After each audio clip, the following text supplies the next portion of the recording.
Alors l'emblème, oui, en fait c'est une vigneronne qui a été sculptée par un cousin, Marius Gioult, qui était sculpteur dans les années 1920, élève de l'école de Rodin, tout simplement. C'est tout simplement ma sœur qui l'a sculpté en vigneronne.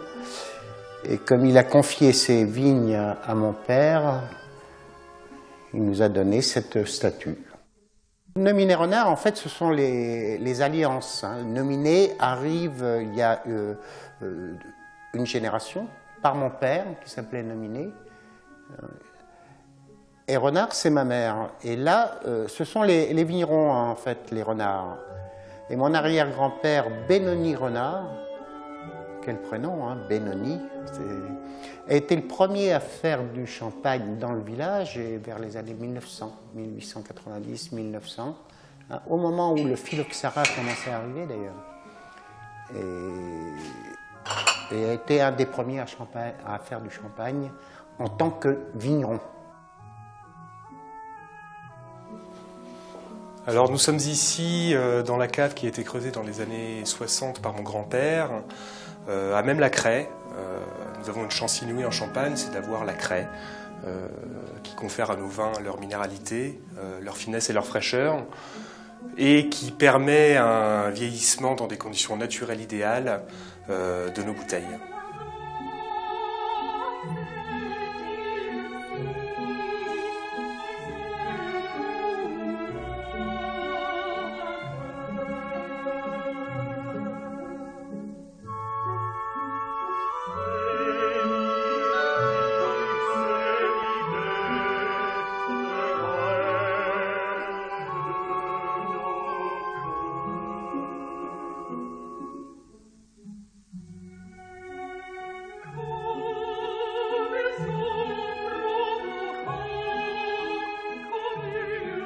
Le vignoble Nominé Renard, c'est une vingtaine d'hectares de vignes qui sont répartis sur 6 différents villages et plantés sur les 3 cépages champenois, chardonnay, pinot noir et pinot meunier. C'est un endroit que j'aime beaucoup ici, un lieu-dit qui s'appelle les Clos Prieux,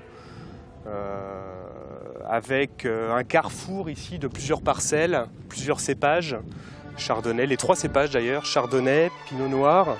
Ici on a une parcelle de pinot meunier. C'est aussi un carrefour de plusieurs histoires. Mon grand-père me raconte encore qu'un cerisier était planté juste ici et ils aimaient faire la pause à l'ombre du cerisier quand ils travaillaient dans les vignes. La parcelle de meunier qui est juste ici, là, qui est enherbée, s'appelle Bonami. C'est le nom d'un abbé qui habitait juste au-dessus de la parcelle. Donc voilà, des petites histoires qui racontent le vignoble. Chaque parcelle est différente, chaque année est différente aussi, et on se doit d'adapter un petit peu la viticulture, l'entretien des sols à tous ces facteurs. C'est vrai qu'on enherbe aujourd'hui nos vignes, alors c'est un enherbement maîtrisé. Les sarments de taille retournent directement au sol et sont broyés, ce qui fait un compost naturel. On adapte nos méthodes à chaque lieu, chaque vigne et chaque année.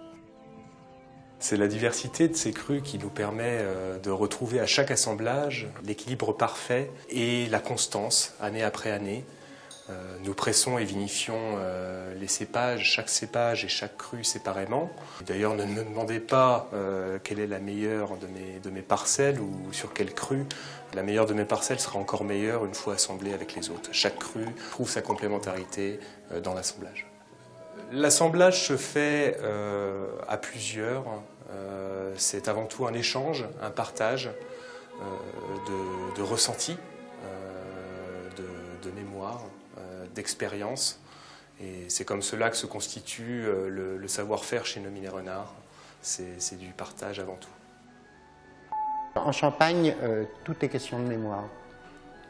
Il faut apprendre. Il faut apprendre le goût de la maison, le goût du champagne. Et ça, il faut avoir la mémoire des goûts du vin, des vignes, des cépages.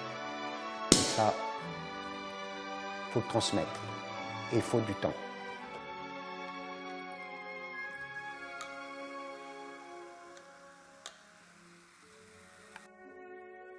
Agrumes, fraîcheur, minéralité, fleurs blanches, délicatesse.